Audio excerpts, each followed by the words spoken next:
people who are attending our tournament, and others. We're going to be going into the tournament rules we'll be using for this battle report, but as well as for our tournament, which is tomorrow.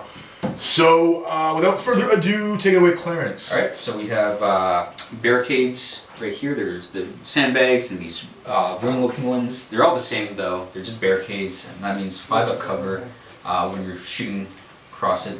Obscured by it. Means you can fight someone who's on the other side as long as you're both like touching it. Directly across them. Yeah. Well, or like within like a small... The rulebook just says across from each other. Yeah. Across from each other, you can fight over it. And it can be destroyed by large enough things, being vehicles and monstrous creatures. Monstrous creatures just get to move through it because you have to move through cover and you pull the section of terrain. All vehicles just roll a dangerous terrain test to see if they get through it. On one, they obviously don't, and just stop before they'd hit it. And anything else gets removed, and they keep on going. This includes walkers who would usually just do the difficult, but like they're slow enough already. They're doing full movement through it. This also includes any skimmers or vehicles that deep strike onto it and would not be able to position properly. You do the test. If you're immobilized, you get sent back. You mishap. If not, you destroy the terrain piece. Yeah, as long as you're a vehicle, you're good. Infantry landing on it, well, you're probably mishapping, unfortunately, but... Yeah, unless you could get funky with the base tilting. Somehow. Yeah. Good luck balancing. Ruins. We got 4 ruins. 1, 2, 3, 4 in each corner. Some have copings, some don't. These 2 have copings, these don't. Because we're doing 100% obscurement-based cover, copings are fairly straightforward. If I don't have one, and the guys are up here, well, they're higher, but they're not going to hit a save. At least here, they're high and they hit a save. The other side of the copings, special rule-wise, is you cannot assault up where there's a coping. So if I have a unit here, they're very safe from assault here. They just can't be assaulted. They'd have to go around one way or the other and come up. Buys you a bit of time. We're doing mostly the 6-ed ruin rules because 7th just totally fucked the dog. So we're going to have a 6-ed rulebook on with us. We really wish we had a more in-depth terrain pack we could give you guys, but a lot of you wouldn't read it anyway. So we're hoping a video is a little more straightforward. All the tables are going to be more or less identical. Yeah. In so much as they're symmetrical, there's going to be 1 ruin in each quadrant, basically. 1 to be a rooftop, just to keep barrage from getting too out of hand. There'll be some low cover scattered about that's destructible, as he said, and then there'll be these big center LOS blockers, which sort of function as ruins. They would count as ruins for purposes of cover and whatnot, but they're kind of involved. Each one will be a little different. We're going to go into that. This example here at the gas station, well, right off the bat, there's a coping on 3 sides of this thing, so getting up there is just never happening. In fact, the only place you can really get up on this thing, from the looks of it, is here on this guy. And even then, you're probably rolling a 4 or a 5 even to get up. So it's not easy to get a big unit up. Other than that, you know, impassable, so it's a giant fucking solid object. You can't melt through it, you can't drive through it. That was a big thing for all of these guys. There's no melting through. Your path is 100% If you look at the walls here, you can see they're thick as fuck. Yeah, like an inch and a half thick. It's not quite like the general GW, like quarter inch. Like, you're not going to be able to get through those. And that was very much intentional. We want to make it very clear this is no doors either, so pretty much they have to get around to charge you if you're underneath it. The only place people are allowed to permeate is the roof, and that's specific to these guys, not here. So how that would work, we'll go in depth later, but basically, as long as the model's base is at the edge, they can melt through, but you can't melt through and be deep in. You have to come back, go up, go back in. We'll show you how that works a bit. That's it for the basics, so I guess we'll go into specific examples. Sure. I think. One thing we did forget, Rex. Yeah, that's another form of we'll give you more examples, but it is another form of destructible terrain, and we probably won't have any Rex as terrain itself, but when you guys have vehicles that get destroyed, they're going to become Rex, and how we're playing Rex is a little different. They're going to be impassable and have some other rules. Complete impassable. Complete impassable. Nothing can ever be on them, so it helps. You know, you don't want people putting shit on your model. Same for vice versa. So right here, we're just going to show how the destructible terrain mechanic works. If I wanted to say tank shock this Devastator Marine, I would roll the dice after declaring off the distance and stuff. 6, it's fine, so you measure your distance you declared, you pull the terrain, and you move the tank all the way. Crush. Hopefully you kill him. If it had been a 1, you would have stopped right in front of it. And it would not be destroyed. Yeah, and you'd suffer the appropriate result for failed dangerous terrain. We're going to be going over Rex. On the boards you may see some Rex like this. They're simply counted as 1 point vehicles. The same armor they had when they were alive. some of the Leman Russ cases would be like, what, 14, 13, 10. Any damage result, like glance or pen, just causes an explosion and removes them from the table. We'll have to talk about how to allocate the explosions in a bit. But the wrecked vehicle thing also applies to any player's vehicle. So when you're destroyed through hull point damage, you indicate that it's wrecked somehow, without removing weapons or sponsons or turrets or any of that. You want to keep the same outline. And once it becomes a wreck, again, treat it as all of this original armor facing, and simple damage result will explode it, and either side can target wrecks in shooting combat. You don't have to auto attack wrecks, obviously, like it's a choice. But yeah, so if someone blocks off your way, and it's very important because they're impassable completely, you can't balance anything on it, even if it is like flat, you can't mount it. So if you destroy a rhino in a really narrow choke point, you might have to destroy the wreck that it created to get around it. So as Clarence just mentioned about vehicle explosions, so vehicle explosions, a lot of people don't really play this the way we play it because they treat it like a shooting attack. It really isn't, unfortunately. It's just sort of an area attack. So what would happen is, let's say, this rhino right here suffered an explodes result and exploded. So of course we'd remove it eventually, but first we want to measure the explosion. So let's roll a d6. 6 inches, great. So that explosion, we're going to measure 6 inches from that hull. And keep in mind, guys, this is 6 inches spherically. So this guy, who's totally out of LOS, is still very much being affected by this explosion. And these two guys, who are very much out of LOS, are both still getting hit by this explosion. And that would go from the hull every which direction 6 inches. So, just so you know, this isn't working like a shooting attack, meaning you do not have to assign closest to furthest, but you do have to treat it similar to how you do dangerous, meaning if you took 4 wounds, well, 4 guys are going to take saves, not just one guy tanking. It's just not how it works. So you can assign them whatever order you want, bolters first or whatever, but unfortunately it's going to work like that. So here's an example of coping and assaults and whatnot. So normally as people play it, the guys would just assault magically up this. We don't allow that. So what would have to happen in terms of pathing here is these guys would have to go around to the shortest possible path, which is this way, and then up from there. So they would need, we just measured it, and it was, I believe, 8 inches, but it's really 10. You have to add 2 for going difficult terrain. Yeah, through the floor. To the floor. So if you don't know how to move through cover ruins, you're very much going to have a rough time.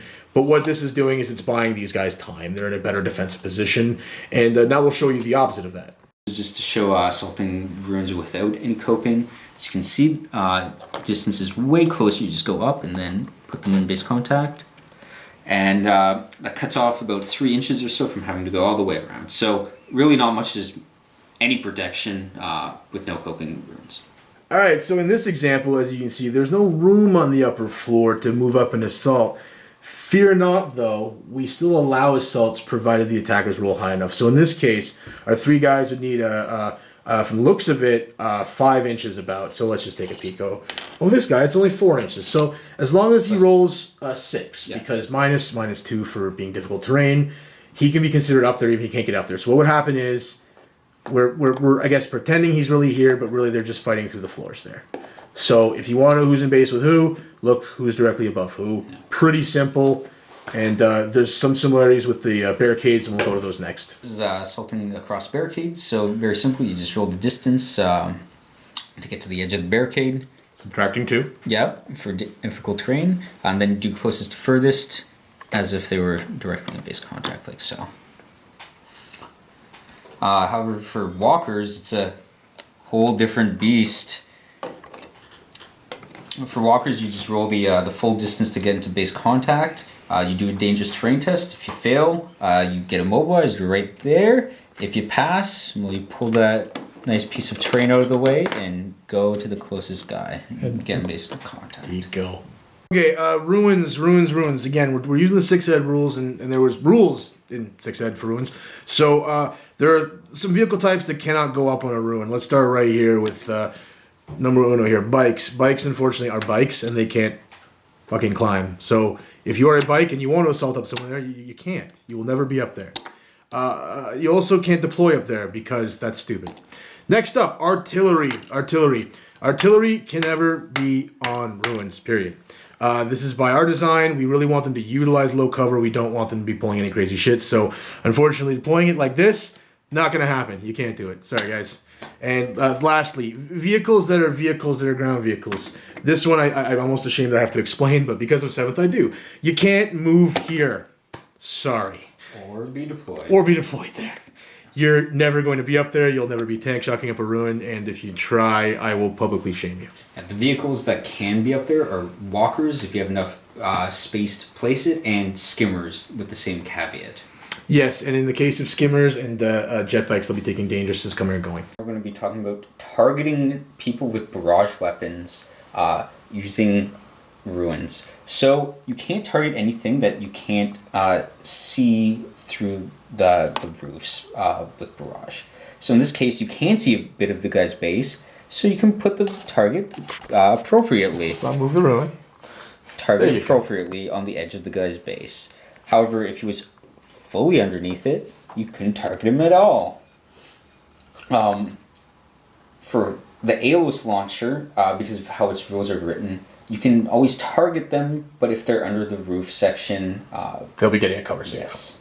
Similar to our thoughts of barrage not being able to go through a roof, it also can't be shot from underneath one. So in this case, you couldn't shoot your thud gun, thunderfire, whatever, up through the roof section. You'd have to be out here to do so. Another thing that's really, really important to understand, guys, is something like an infantry model, okay, sees in spherical vision. We do draw LOS for the purpose of this tournament from their heads. But right now, he can very much see him, okay, because he sees spherically, very easy to draw a line of sight between these two. This tank, on the other hand, has an incredibly fucking narrow field of fire. You would draw a 45-degree cone from the mounting point out. So, unfortunately, even though I can angle this guy up, it still won't be enough to shoot that model without turning. And if I hadn't turned in the shooting phase, I unfortunately am stuck not being able to shoot in the shooting phase. So you'll be very much responsible for keeping what you wish to target in fire arcs with your vehicles, guys. There will be a zero tolerance for laziness on this one. If you don't have a shot, you will not be able to take it.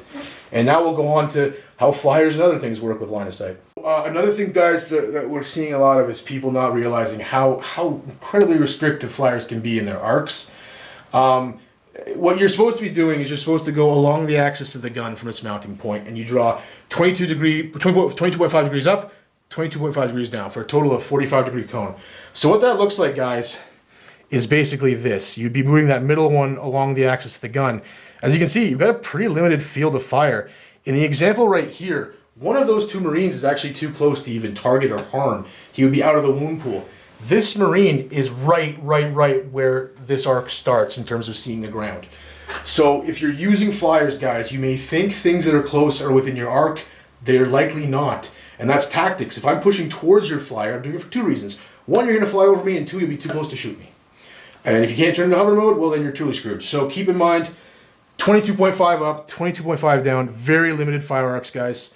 If anyone's trying to shoot up a fire arc, I'm going to say something, and I think any other TO who sees it will. And yeah. Alright, so this is just wobbly model syndrome, like going off of the last flyer thing. So if we look down here, the assault marine, you can place it there, it does balance. So yeah, you could use wobbly model syndrome of, say, metal. You don't want it to break and be like, okay, it's there. Obviously, we can get it to fit. But if we move on over to, say, this barricade, you can see that it has a great deal of trouble actually ever staying still. You would not be able to use wobbly model syndrome to count as it being We don't play wobbly model as an entitlement. We know it's there just to keep models from getting damaged. Say, if you were to put them really high up here, you worry he might fall and break himself. But wobbly model is not there, so you can just... That's where my model is now. Models will always have to be placed in balancing. No matter what, you gotta balance. Lethal on Sevatar. Growing pains. Oh, man. Alright, let's make a Chris sandwich here. Okay. Slide over a little bit. Are you recording already? Or? Oh, yeah. Okay. Oh, yeah. Okay, 5, 4, 3, 2, 1, and go. Welcome back to Cover Slave, the show where we play 30K, sometimes 40K, but we don't talk about that. With us today, the one and only Sallieman, Chris Charon. This guy was scared away by the shittiness of 40K. And Sixth Ed, and of course... Which now seems like a distantly pleasant memory. Yes, it does. Remember when allies were quaint? You know? Remember when flyers were OP? But something happened. 30K happened, and Chris is back, it seems. And there's an FOC in 40K or 30K.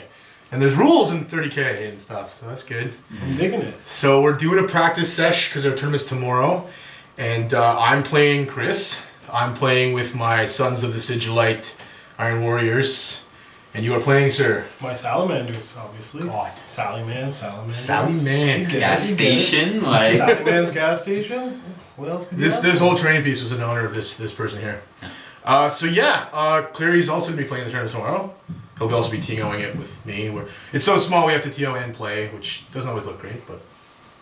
We paid it. We'll win all the arguments. Ho, ho, ho. Yeah. Alright, so yeah. All the rounds. We'll jump right into it. We're going to play 2,000 points and you'll watch it. Or not. Or not. The whole thing. Some of it. We'll be back. This is my 2,000 point Salamander list, and I chose Master of Ambush for my Warlord trade. My Warlord is a Librarian, Intermediate Armor, with a Force Staff, a Storm Shield, level 2 Psyker. I have Cassian also as my other HQ. I'm running 2 5-man squads of Fire Drakes, 5 of them Shooty, 5 of them Thunderhammer Storm Shield.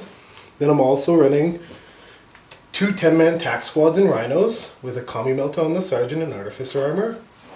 I got a Land Speeder with the classic Multi-Melta Heavy Flamer.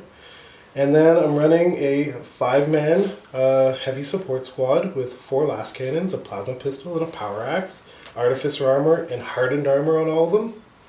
And then a Scorpius. And that's it. Here's my 2,000 point Sons of the Sigilite list. Right off the bat, here's my Warlord, and his Warlord trait is Tenacity, which means he has feel no pain, he's very tenacious. He is on a Scimitar jet bike with shrapnel rounds for the heavy bolter, and he has a Power Fist Paragon Blade, and a 4+ Invulse save, and he also has digital weapons and a Melt Bomb. Next to him is my Vindicator Laser Tank Destroyer thing. It's got a Dozer Blade Twinling Bolter. Next to them, 5-man Cataphracta Terminator Squad, 3 Chain Fists, and we have a Plasma Blaster, and both the Sergeant and one other guy have Power Swords. The Sergeant has the Grenade Launcher thing upgrade. Next to them is the Krang. The Krang is a Centurion in Cataphracta Armor. He has the ability to teleport because he has Phase Walker Relic, and he also has the Nanite Blaster Relic, so people will hate him, and to add to that, he has a Chain Fist, just because. Over here we have veterans, 10 veterans, all with melted bombs, 2 plasma. The Sergeant has a Power Fist, and behind them is their Rhino. Next to them is a Quad Mortar, and next to them is a Sicaran. Sicaran's got heavy bolter sponsons, and a Dozer Blade, and of course shrapnel rounds. Next to him is a Daradio Dreadnought, also shrapnel rounds, and I've given it the Alios Missile Launcher. Next to them is a 5-man support squad, 4 plasmas. The Sergeant has Augury Scanner Bolter, and there will be an Apothecary in that unit with Artificer Armor, as well the Sergeant has Artificer Armor. And last but certainly not least, they're in a Rhino, and of course this guy here, Templar Dreadnought with Karis, Assault Pattern, whatever. Mortis. So we have 2,000 points. Deployment, starting right down here. So I've got my beautiful, wonderful Daradio Dread up on top of this ruin because it's allowed to be up there. Behind said ruin, I have my HQ Jetbike guy who's just kind of lurking back there. Got my 5 Cataphracti Terminators here up front of the Sicaran. Got the Templar Mortis here. I've got my 10-man vet squad in there, and I've given them the USR of Fearless. I've got my Vindicator Laser Destroyer here, good field of fire. Got my Quad Mortar there, and last but not least, I got my Plasma Support Squad. And yeah, I have 0 reserves. So that's it, and then we'll go on to the other guy's deployment, which is Chris. Deployment for my Salamanders, and so we started off with deploying a tactical squad in the Rhino, Cassian, another tactical squad in the Rhino, and the Scorpius. And then I had my infiltrators. I decided to infiltrate my 2 Fire Drake squads, so the shooting one's on top of the building. The combat one is with the Librarian, and then I also deployed my heavy support down below. And then I have my deep striking reserves. So in deep strike is my land speeder. Here is the initiative roll. Da, da, da. Let's go, baby. End of Salamander turn 1, and so I shot my Scorpios at the artillery squad, and they are no longer there. First blood. Then I fired my heavy support at the Vindicator, and he passed his 1 cover save. Good to go for him. I moved Cassian up, ran him, and moved my Terminators up. Librarian used Smite on the Terminator squad. I didn't wound anybody, so... And then Tactical Squad just stayed where it was. That's it. I'll see you at the end of the Iron Hands turn 1. The ends of Iron Warriors, Sons of the Sigilite turn 1, starting over here. So my Duradio Dreadnought engaged with Chris's Terminator squad there, and I think it got 1 guy, I believe. Yeah. Pretty much everything you see here engaged. So we had a Plasma Blaster fire, bolters, the Sicaran let everything in, as well as the Kempter Mortis. And I think Chris took 2 guys he lost, and he lost a couple wounds. Mr. Krang, who we're seeing right there, teleported from way over here, right next to Chris's leader, and took a shot. And Chris managed to pass it off to a guy, and he took a wound, but you know, you gotta kill him to have that explosion happen, so womp womp. And the Krang actually took a wound from teleporting, which the odds were 1 in 36. Just over here, we've got my jet bike guy. He moved up from back over here. He moved 12, another 18 turbo boosting. Moving down, back behind the Gastation, moved up a little bit with the Rhino, moved 6, and then I moved another 6. This guy here turned a little bit, fired 3 shots right underneath there to engage with Chris's squad, but he made all his saves, or no, yeah, he did. He made all 3 saves, sixes. And last but certainly not least, this guy, the support squad, just kind of moved in to get a little bit of cover.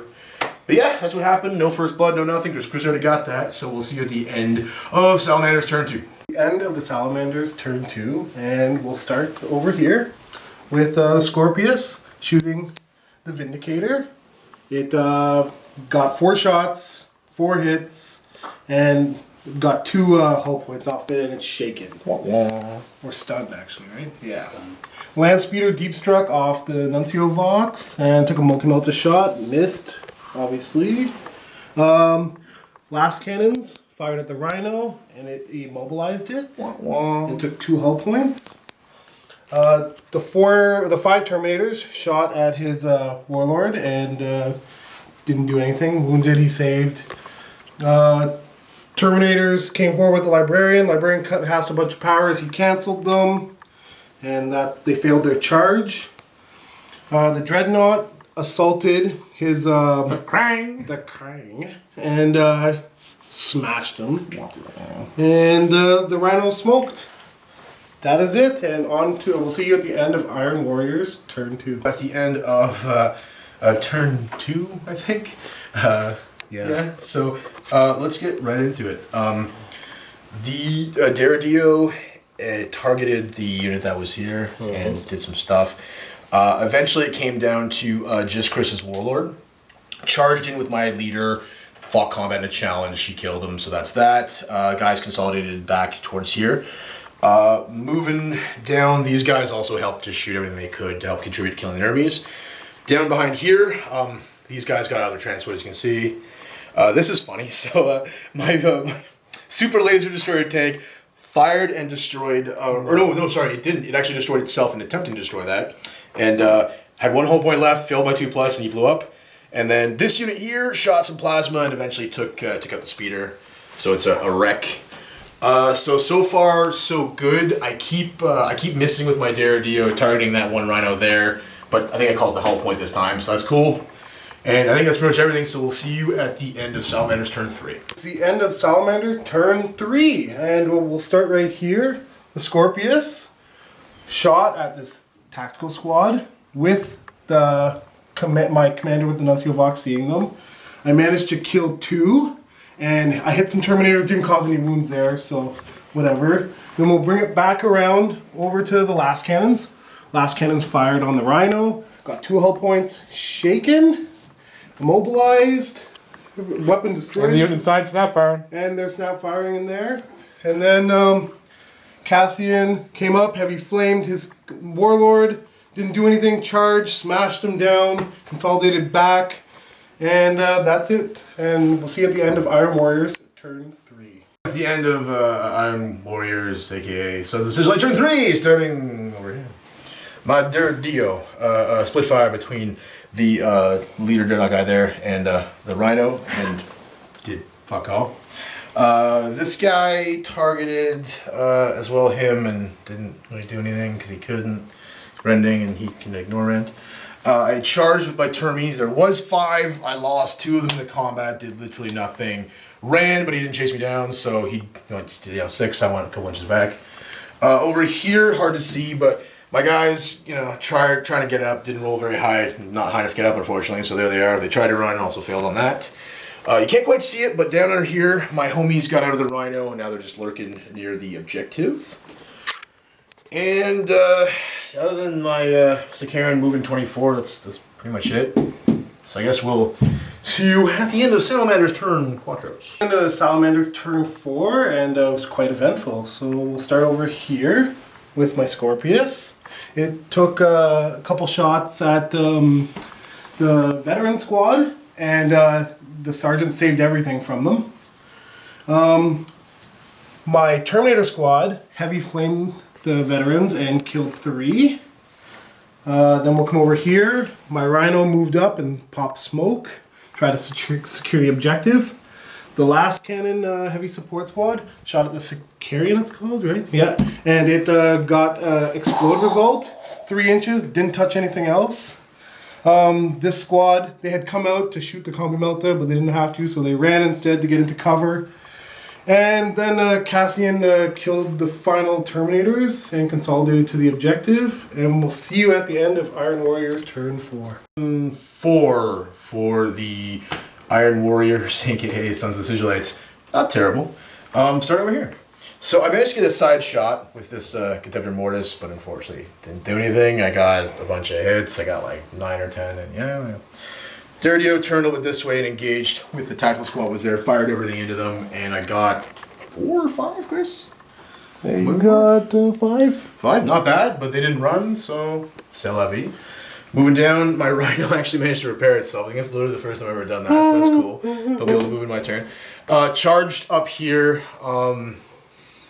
wasn't great, but I managed to kill 3 Terminators, so I really can't complain. That was 5 or 6 of my guys, and then Fearless, so yeah, Fearless.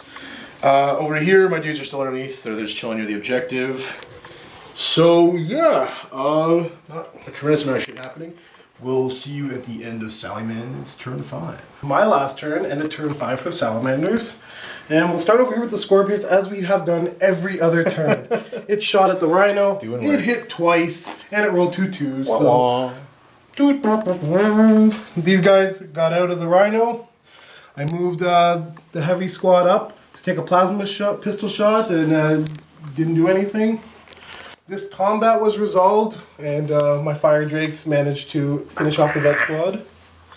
Cassian, he took out the Contemptor. Yeah. And this squad put the Rhino in front of them and got behind. See you at the end of Iron Warriors. Turn 5 and the end of the game. End of turn 5, and thus end of the game. So we had a really interesting situation. When we actually looked at it, there was no way I could win mathematically, because even if I got Chris off of 2 of the 3 objectives, he'd still have a lead of 1 BP. But I tried anyway. It didn't go well. So this Dirtio here fired its main guns in the Rhino. I blew it up, but I didn't blow it up, unfortunately. So I was hoping to hit those guys. He split fire with the Alios over here, killed 3 guys. 3? Yeah. Yep. But they didn't run. Tried shooting these guys with a bolter, but didn't work out. So I'm currently holding a whopping 1 objective, and I got Warlord. So I have 4 VP, and my 1 objective is over here. Chris has that objective. He can't score it, but hey, what the hell, it looks cool. And that objective there.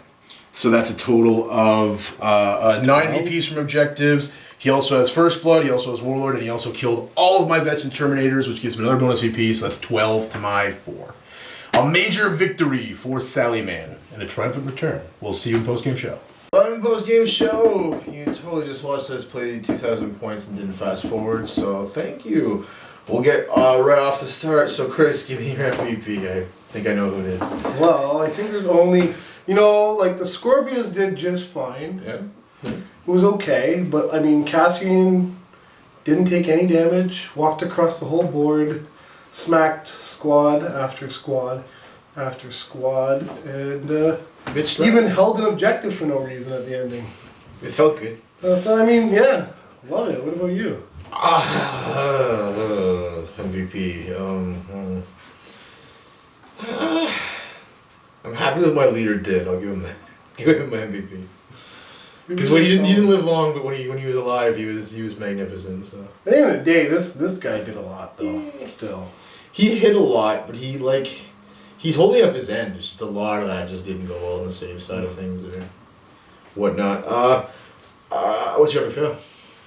epic fail. Yeah. I mean, if I had to like vote the worst thing, I don't think it's a big fail, but the land speeder didn't do anything. Yeah, Came down, drew a bit of I fire. tried.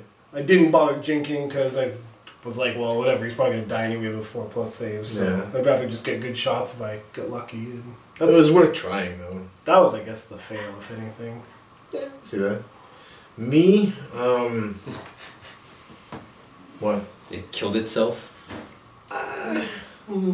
That was a failure. It wasn't even the worst though, for but sure. It hit everything. It either died or it made save. Like it was one or the other. No, I wouldn't say him because he, probably the Terminators because I played them really stupidly. Because you charged. Right? And well, not only that, for whatever reason, because I fucked up and didn't move my initiative 4 guys to be in base. Oh, that was huge. There should have been 4 guys in base. I forgot. There was only 2 at the time. So I go and I pull my guys who have changed fists. Like, no. Who knows if that would have actually changed too much? I don't But know. I'd still be hunting could. 6s, right? Yeah. So yeah, I don't know. 9 is still better than 3, I guess. Mm-hmm. At least you don't have an involved. it could have slowed me down too. On average, right? you don't glance. Yeah. But But who knows, man? You roll a lot of 6s tonight. Maybe I would just fucking bang out and get 3 6s. I mean, I rolled 4. a lot of 4 6s. 6. Oh, he's 4. That's right. Fucking hell. Yeah, 4. Fucking hell. I was complaining that fucker didn't have an invuln. yeah, he's 275. He's only moving 6. He's not going to do anything. And when I had the fucking side armor shot, I fucked it up. You could still only glance though when he's Yeah. venerable still. And Yeah. Well, the venerable doesn't matter on glances. Yeah, if you did get a pen through, he is venerable too, so it could be like, it's so shaken, like... I feel like the Contemptor Mortis definitely didn't. It hit, it just didn't. Well, they helped shred down his... It'd shred the Terminators. Yes, yeah. Like imagine if all those like the Thunder Hammers never hit combat, Yeah, that's true. But I did throw a lot in. and the Librarian like actually didn't do anything. I feel bad for Libby. It's But you got fine, okay though. powers, but He could be great though too at sometimes. I just mean that one iron arm you get off, and then I roll my 2 6s, and it's like. But if you think about it, look, it's like look at how much stuff you put at them though. Still, it was like, oh, I might have to kill this Thunderhammer, Storm A Shield, Doredio. Librarian, Storm Shield, like Yeah. squad at some point. Doredio, Sakaran, Contemptor Mortis, like, all that shot at that. And like a At Terminator 500 squad. points. At a Terminator squad, yeah. Because the Libby's 170 and the Terminator. Those 2 wounds are running around. Yeah. The 2 wounds are. If you got that's insane. the Eternal Warrior 1 Endurance, Oh, makes them Eternal yeah, Warrior. that would've been Gives them rough. 4+ feel no pain. Go by strength 8. Good game though, man. That It was was fun. close. It's only my second game in like My 2 God. years. My God. 3 years maybe. Imagine if you had a good list. What do you mean? Without Cassian, I don't know. he's just a crutch, Chris. No. Listen, I get Cassian if you're gonna just like march with all the termies, or because he gives up feel no pain, right? When he's Warlord. Which you did. Oh, only when he's warlord. Only when he's warlord. He wasn't Yeah. giving any feel no pain. No.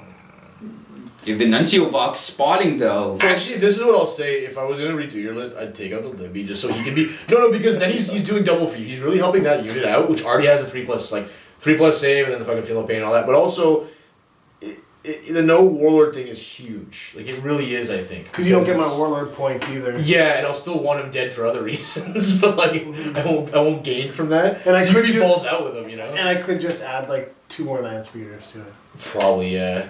What are you paying right now for your psyker? It's 170. Oh, that guy on the bike is only 235. I know, but he's so. My guy's still so tanky too. I don't know. I'll put it another way. My guy who teleports around the table and doesn't have to do the psychic phase, but is still basically a psyker, is only 180, and that's with the relics. So like.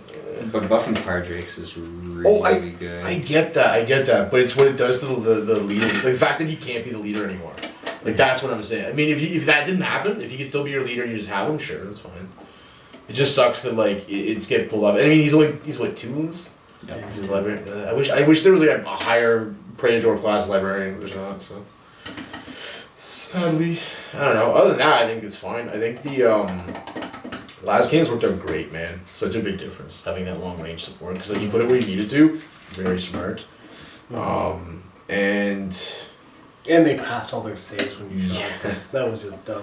And they can still intercept, right? I think. Yeah, in 18 inches. That's pretty good, man.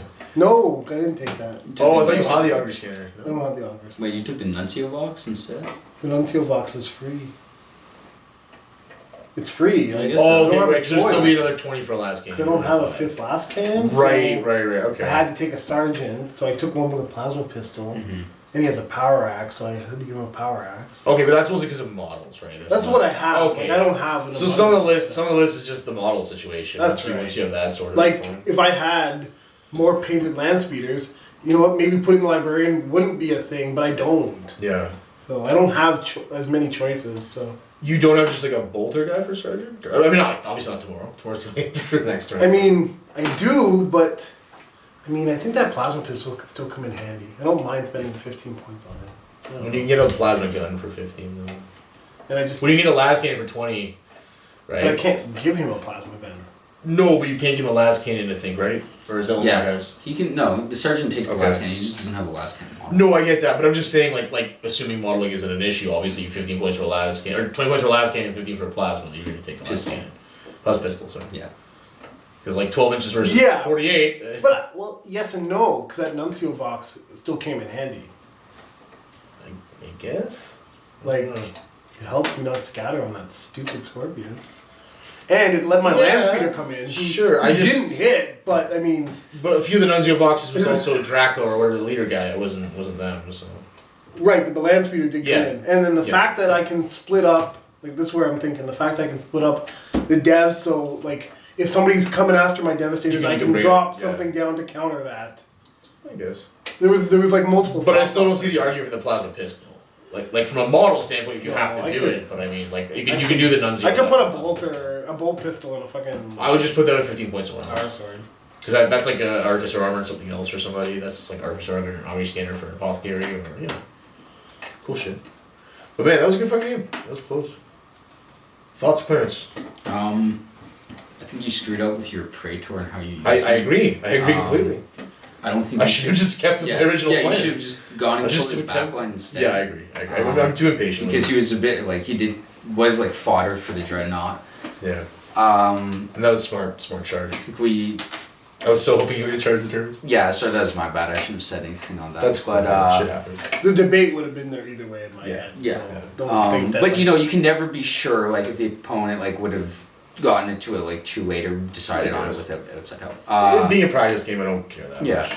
I didn't really quite see what went down over here. I think the Scorpius was able to kill your artillery and then like shake this super early, and it was like fuck, You like got the artillery like first shot. Yeah. the last cannons were shooting at it too. yeah.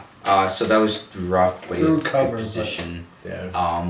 I mean, I got to deploy after though, and so I mean, Yeah, you did kind of have to deal with all the fire drakes because they're like marching up the board and they're like Yeah, Hard to- yeah, and getting up there is a nightmare. That's actually a brilliant idea, putting an objective up there. I'm gonna have to try that myself.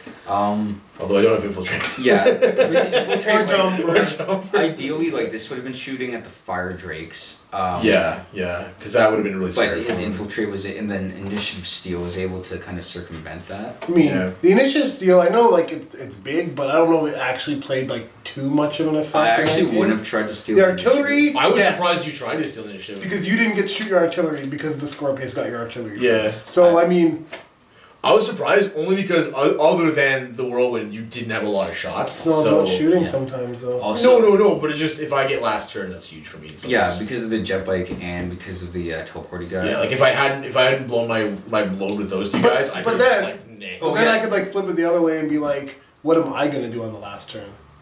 With the last move, nothing. I have nothing. It I could can be, you move. could Land play, speeder you could be flat out. doing a Like a charge. land speeder is never gonna could be- live 6 turns or 5 turns. It might because it's a really low priority target until it's near something. So I shouldn't seize initiative though because my land speeder could be alive on the It 5th depends. turn. Depends No. on who you're against. If you're against someone like Ben or Stricken, who has like a Dreadclaw, he has 2 speeders. He has like. It's also the fact that you'll never get a first turn charge anyway, and you infiltrate anyway. So it's not like all those extra movements are what's gonna matter for you. It helps to be 6 inches, but I'd rather have that at the end of the game to counter and contest. Like if I still have fucking 2 wound terminators in the fight, if they can't score that objective, I still want them up in there to contest it. So I don't know. I love end turn because I can react. If I've got the maneuvering, I can react. Having the bottom turn, you did kind of throw away all your like contesting stuff super early, despite having that like bottom of the turn. Like throw away where, sorry? Like you put both like your teleport Centurion and your Praetor like over with the Fire Drakes and Dracos. Like yeah, I think I just underestimated Dracos as the problem. I thought I'd kill him quicker than that. So. As opposed really to not doing any damage at all. Where I really fucked up was that he was the ultimate counter to my Praetor, and I shouldn't have even been near him. I should have, like you said, just gone for his backfield and then come back. Yeah, especially with the teleport. Because I wasn't going to turn around. Who needs to kill models to proc the Nanite Blaster on like 2 wound models with like 2+3+? Like. Yeah, I was just because they're 2 wounds anyway. I just figured I may as well go for the gold because it's the same math regardless of anyone. Actually, it's better on him because it's only 4+ invul versus 3. And it was kind of fortunate too that you were putting the Nanite Blaster on the Librarian because he was able to just throw it away, right? Yeah. But if it comes down to the invul, I'd rather it be a 4 than a 3. Just say, like because you have the bottom of the game, having either of them at the end would have been really good. Instead, they kind of just got like wasted. Also, like I completely agree. I have to be patient. I have to just sit there, be comfortable gunlining, and then end the game move. Yeah. That's what they do. Sorry, I interrupted you. No, that's pretty much but it. That's just like also the Nanites like super good against his tactical squads, right? When they're out. But like it's going back. But you're right. If I had waited, you had to get them out for something. Like you had to go shoot, then jump. That's right. Yes. Which is definitely way more useful. But I'm in the same boat as you. Like I don't want to get rained on with artillery, so I want to hide. Or that was what was unfortunate about the plasma squad. They couldn't be brought to bear very much because even if I go up there for one fucking turn, that Philippine means nothing against strength 8. And that is like. That is the bane of putting objectives on the board edge. Because it's like, I'm just going to sit here and my squad's actually not going to do anything all game. Objective placement is such a huge important part of this, too. People who do it willy-nilly are going to regret it. Because, fuck, man. Some objectives can be the case. I was shocked that you didn't take the other side. What do you mean? You had choice. You won that roll. You took that side. You won the roll for side. I won the roll for first. It's 2 separate rolls. Oh. Yeah. You roll for picking objectives. Yeah. And then you roll for going first, and you won the roll for picking with like which side? Sorry, not picking objectives, picking a side, and then I won the roll for going first, and then you still won the shift. Oh right, okay, no, I'm just forgetting. That's okay. I'm not remembering correctly. A lot of players still think it's one roll. Like we've seen people do that in 7th all the time. But anyway, no, I knew it wasn't one roll. I just for some reason I thought it was part of the first turn roll. That's why. Well, thanks for watching, guys. Tomorrow's our big tournament, so we'll hopefully have some stuff to talk about, pictures from that to show you guys when they're up, and results to rig. Results to rig, yeah. It's a bit weird when you're running a tournament and playing it because it's like what 8 of us. Not a big tournament, so.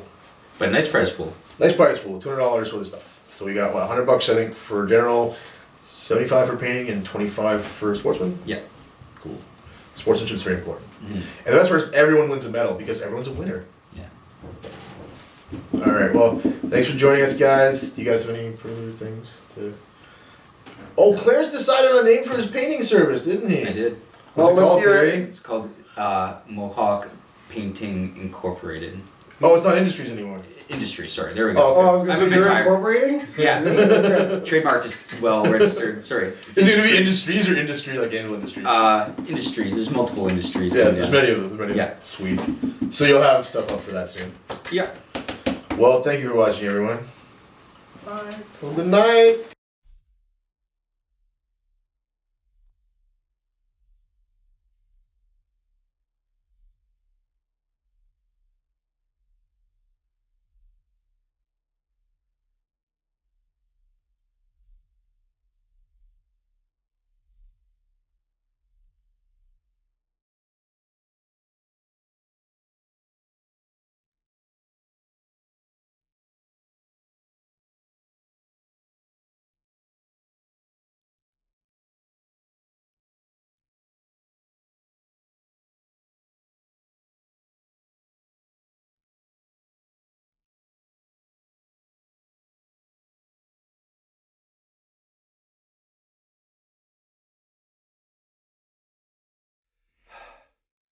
Gods of war, may your hammer be mighty.